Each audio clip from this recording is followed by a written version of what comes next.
Boa noite, amados do Senhor. Que bom que vocês vieram. É um momento para a gente poder despreocupar. O que estiver te incomodando nesse momento, que você deixa de lado. E peça ao Espírito Santo para você sentir essa paz que somente Deus pode dar. Essa paz que o mundo não dá. É uma paz que inunda os nossos corações, hein? O que é inundar? Encher. É uma bênção, né? Hoje nós vamos meditar em Jeremias. E esses dias para trás, eu acordando, né? Eu ponho um relógio para despertar, porque eu gosto de acordar cedo, porque dá prazo de fazer a meditação, fazer o estudo da lição, orar. E sabe quando você acorda e vem um verso na sua mente, e o verso, eu não sei se eu estava sonhando ou se eu ouvi. Jeremias 18:36. Mas aí eu olhei, eu até falei com a Genesi, eu falei assim, Genesi, mas não tem 18:36. Aí eu pensei, não, é 18:36. E realmente é sobre o oleiro. E assim, é fantástico, né? Quando a gente vai estudar, sendo conduzido pelo Espírito Santo, ele vai mostrando que realmente a gente precisa de falar, mas primeiramente transformar o nosso coração, né? E o livro de Jeremias revela que Deus deseja que os seus seres humanos lhe obedeçam. Só que a nossa tendência não é obedecer. A gente luta para não obedecer. E o livro narra o ministério profético, fiel, apaixonado, que ele pregava a mensagem. Então, ele tinha um ministério. E ele tinha amor para fazer essa pregação. E ele atendeu o chamado. E ele foi chamado muito jovem para poder falar do amor de Deus, para falar a uma nação que jamais queria ouvir essa mensagem. E em sua essência, suas palavras revelam o desejo que o Senhor fala ao seu povo. Está lá em Jeremias, capítulo 9, verso 24, 23 e 24. Então, antes de nós começarmos a ler aqui os versos, nós vamos orar para pedir a iluminação do Espírito Santo para a gente ter uma unidade de fé, para a gente entender realmente o propósito de Deus na nossa vida. Senhor, nosso Deus e Pai, somos gratos porque o Senhor nos trouxe até aqui para poder ouvir da palavra do Senhor e sentir esse amor eterno que o Senhor tem por nós. Porque com esse amor eterno o Senhor nos atraiu. E os planos que o Senhor tem para nós, Senhor, são maiores e melhores que possamos imaginar. E nós te suplicamos agora o perdão dos nossos pecados, porque eles nos separam de Ti. Para que o Senhor envie Teu Santo e Bom Espírito, como o Senhor prometeu, para podermos entender, porque a Tua palavra discerne espiritualmente. Que o Senhor nos abençoe agora e nos dê entendimento. Em nome do Senhor Jesus, amém. Jeremias, capítulo 9, 23 a 24. Assim diz o Senhor: não se glorie o sábio na sua sabedoria, nem o forte na sua força, nem o rico nas suas riquezas. Mas o que se gloriar, glorie-se nisso, em me conhecer e saber que eu sou o Senhor, e faço misericórdia, juízo e justiça na terra. Porque dessas coisas me agrado, diz o Senhor. A palavra de Deus é perfeita, né? E a gente entende aqui que não adianta, né, eu ficar orgulhoso, né, do que eu tenho, do que eu faço, mas a gente tem que gloriar em quê? Em conhecer o Senhor.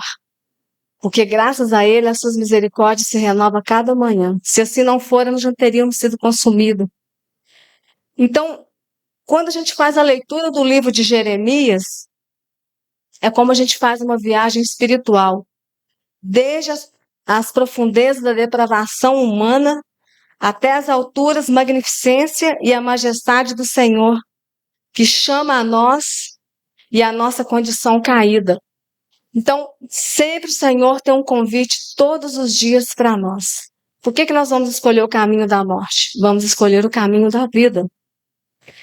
E Jeremias causou tanto impacto na história, o seu ministério foi tão impactante, que no tempo de Jesus havia grupos de estudos literário e escolas para a formação de discípulos, com base no ministério profético de Jeremias. De tão impactante foi o ministério dele. E em muitos aspectos, Jeremias não teve facilidades na sua vida. Foi uma vida de sofrimento, uma vida de infortúnio, rejeição e até prisão. Isso tudo por causa do chamado, por causa da pregação do Evangelho.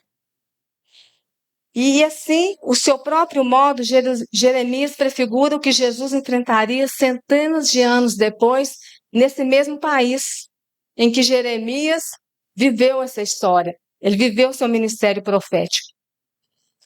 Só que nós podemos ficar felizes, né? Porque, graças ao Senhor, né? Essa palavra chegou até nós e nos é revelada. Porque ela, por meio da Bíblia, fala dessa história e fala como que aconteceu. E a gente vê de muitas profecias que já se cumpriram e que vão se cumprir. Agora, a pergunta que cabe a nós e que foi feita no tempo de Jeremias: daremos ouvido a palavras de Deus? A palavra de Deus? As palavras deste livro da Bíblia? As palavras dos profetas? Será que realmente nós vamos ouvir? Nós vamos ter esse conhecimento, entender? O seu ofício profético foi extremamente difícil, porque no momento que ele profetizava, o seu país foi devastado. Ele viu essa devastação e viu o seu povo indo para o exílio.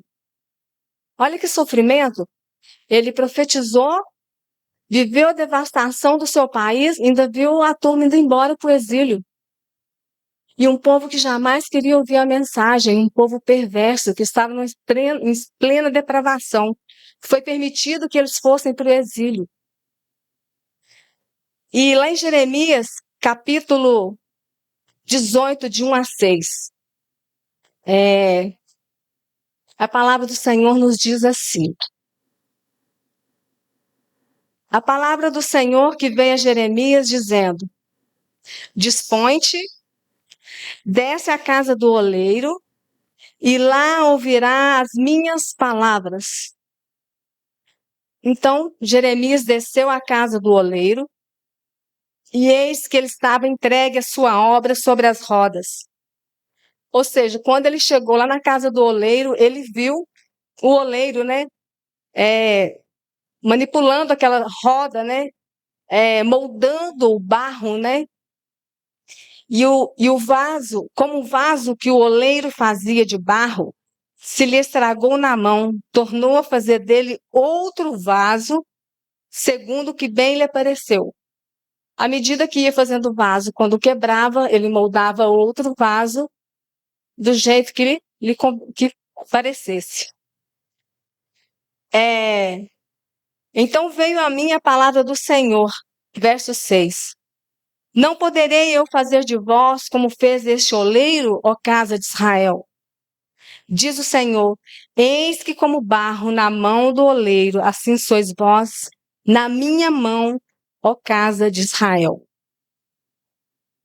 Então a gente entende que o oleiro toma o barro, molda de acordo com a vontade dele.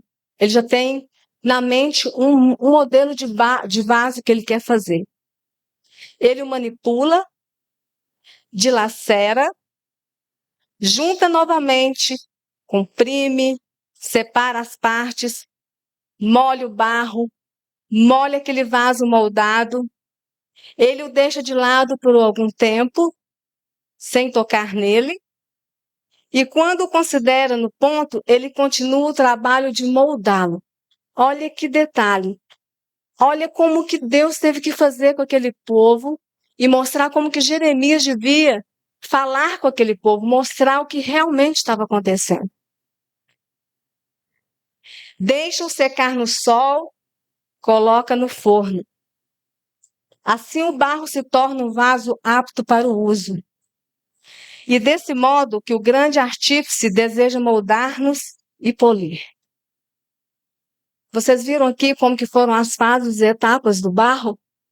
E como que o oleiro foi moldando? Mas Deus quer fazer isso conosco.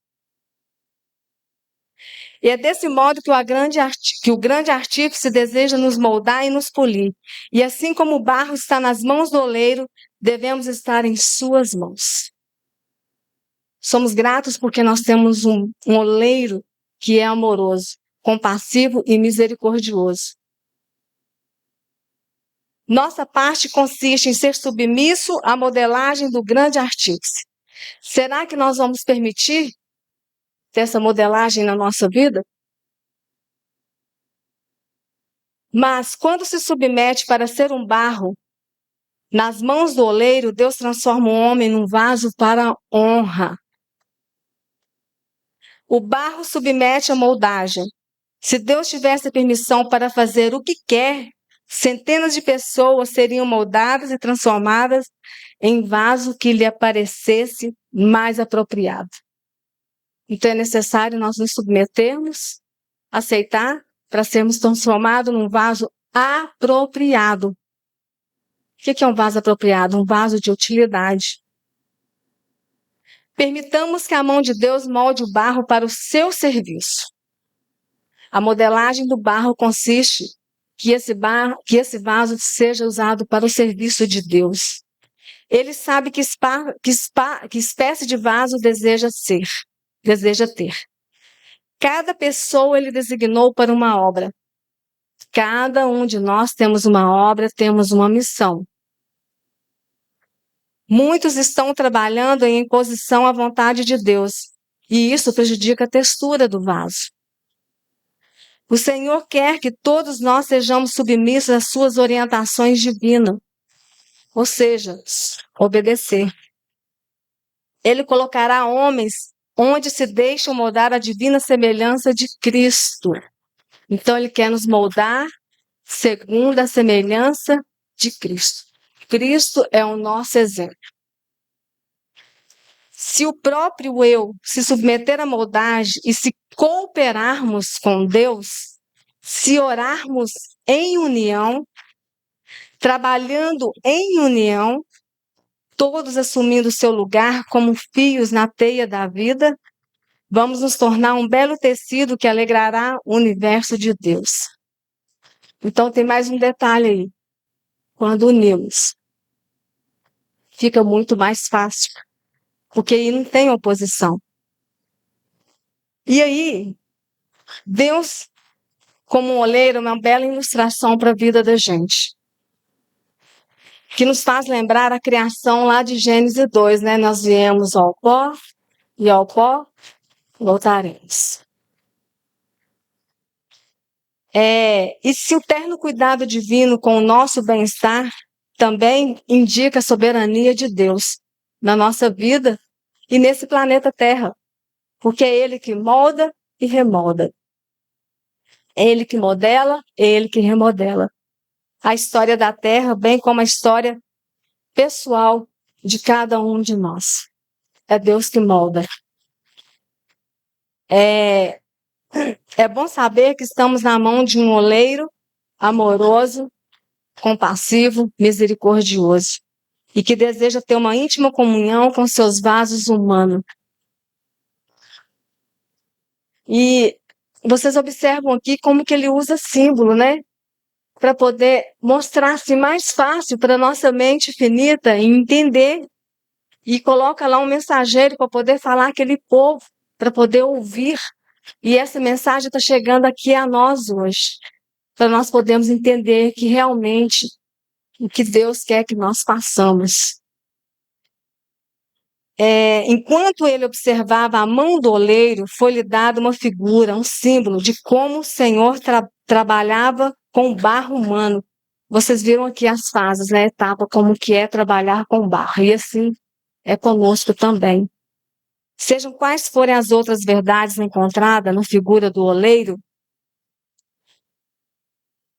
do barro, ele ensina a soberania de Deus. Então, Deus está acima de tudo e de todos. Ele é soberano. Isso é que, por mais desesperada que a situação pudesse parecer, a partir ali do problema que Jeremias estava enfrentando, né?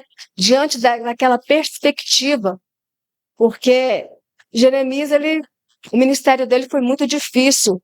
Ele profetizou as dificuldades toda que aquele povo ia passar e ele viveu aquele momento com aquele povo. Então, o simbolismo do oleiro e do barro mostra, em última análise, que apesar das decisões erradas que nós tomamos, e até mesmo a intenção que nós temos, o Senhor está no controle do mundo. Ele é soberano. Não perca isso de vista. O Senhor que você serve, ele é soberano.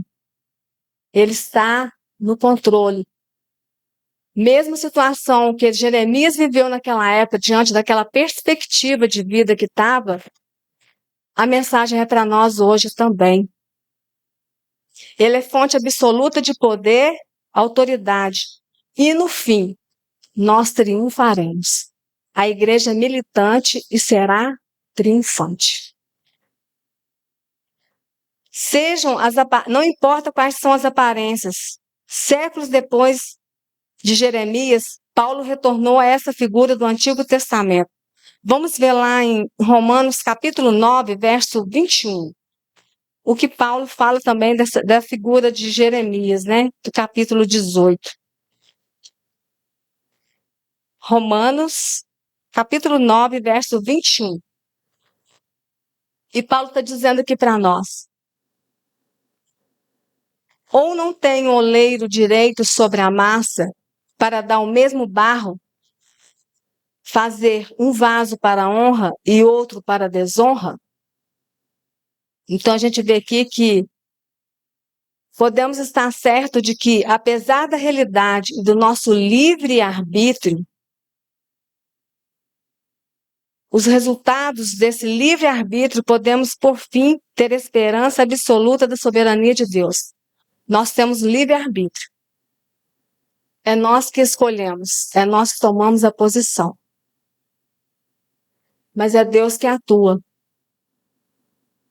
E o amor revelado na cruz, nós vimos que Jesus é vencedor, porque já está tudo consumado.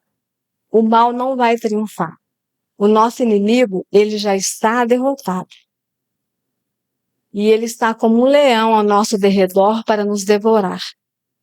Mas o nosso Deus que nós servimos, ele já venceu. Então a gente tem que ter em mente, em Cristo nós somos mais do que vencedores. Lá em Jeremias capítulo 19, verso 2, diz assim: quando Deus disse para Jeremias, dispõe e desce, não é verdade? E aqui depois fala no verso 3 que Jeremias desceu à casa do oleiro. Então lá em Jeremias capítulo 9, verso 19, verso 2, diz assim: saí ao vale do filho de Enom, que está à entrada da porta do oleiro, e apregou ali a palavra que eu te disser. Então, o que foi necessário, Jeremias, para poder falar dessa mensagem, para o pessoal entender realmente esse simbolismo? Então, foi necessário que ele descesse lá nesse vale do Enom, na porta do oleiro. Recebeu esse nome porque os objetos de cerâmicas quebrados ou danificados eram jogados ali. Era um local adequado para a demonstração de Jeremias. Então, Jeremias, ele desceu ali na casa do oleiro, naquela porta ali do oleiro, no vale de Enom, para poder falar dessa mensagem àquele povo. E para aquele povo entender, Jeremias falou dos obstáculos que teriam que ser vencidos. Então, muitos de nós que sinceramente consagram a vida ao Senhor, Deus, ficam surpresos e desiludidos ao se encontrarem, como nunca, rodeados de obstáculos e assediados por provas por perplexidade. Ou seja, a gente tem buscado a Deus, mas a gente não está vendo, a gente não está enxergando a solução. É obstáculos acima de obstáculos, é dificuldade acima de dificuldade. É esses vasos que tem que estar sendo quebrado para ser remoldado, remodelado. E aí, o que acontece?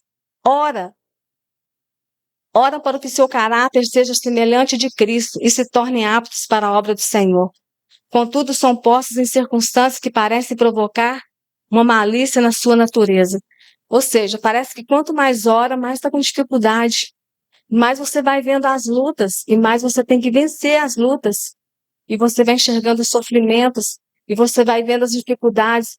E você passa a ver só os problemas, as dificuldades, mas esquece de olhar que o Senhor que nós servimos, Ele é soberano. E Ele não está dormindo, Ele está trabalhando por nós. Então, o que acontece? Como Israel outrora perguntou, se Deus nos conduz, por que sucedem essas coisas? Se Deus está no controle, por que está acontecendo essas coisas comigo? Por que essas coisas estão acontecendo com a gente? É justamente porque Deus nos conduz a essas coisas, as provas e os obstáculos que vocês precisam vencer são métodos e disciplinas escolhidos pelo Senhor e as condições de bom êxito para que nos apresenta. Então é preciso nós passarmos por uma disciplina. É Ele que lê o coração dos homens, conhece melhor o caráter de cada um de nós. Então tem muitas das vezes que o nosso caráter precisa de ser moldado, porque muitas das vezes nós não nos conhecemos, mas Deus conhece, que precisa de ser moldado, burilado, transformado. Porque o que nós vamos levar para o nosso Deus é o nosso caráter. Ver que algum tem faculdades e possibilidades que, bem dirigidas, podiam ser empregadas no avanço da sua obra. Em sua providência, a fim de que possam descobrir em seu caráter defeitos que eles mesmos estavam ocultos. Ou seja, nós temos defeitos de caráter que estão ocultos e nós não enxergamos. Só que diante dessa disciplina, desses obstáculos que nós temos que vencer, Deus mostra o que precisa ser moldado no nosso caráter. Dá-lhes oportunidade de corrigir tais defeitos e se tornarem aptos para servir. Por vezes permite que o fogo da aflição os assalte, a fim de que sejam purificados. Está lá em Ciência do Bom Viver, página 470. Então a gente vê aí que o Senhor, Ele é um Deus misericordioso, piedoso, tardio em irar, grande beneficência e verdade, que perdoa a iniquidade, a transgressão e o pecado. E ao culpado Ele não tem por inocente, porque o nosso Deus é amor e também é justiça. Conquanto Ele não se deleite na vingança, Ele executará o seu juízo sobre as transgressões da sua lei. É obrigado a fazer isso para preservar os habitantes da terra da depravação. Então, nós estamos aqui para ser moldados aqui. Para nós sermos o quê? Vaso de honra.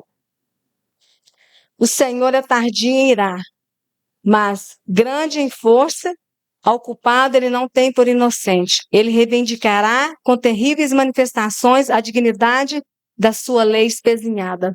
Muitas vezes, quando nós não obedecemos. A severidade da retribuição que aguarda o transgressor pode ser julgada pela relutância do Senhor em executar a justiça. É necessário executar essa justiça, porque o nosso Deus é um Deus de amor e também de justiça.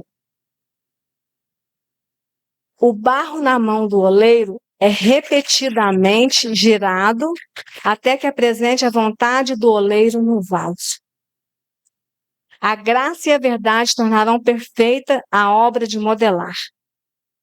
O barro humano, para a glória do grande oleiro, aparece na produção de um vaso bem proporcionado, moldado e polido para o serviço.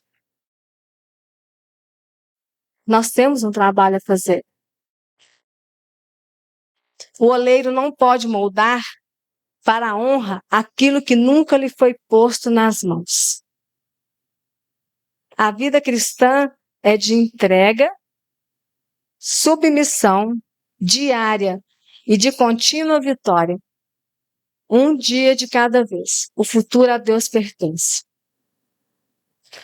Cada dia serão alcançadas as nossas vitórias. Por que andais ansiosos?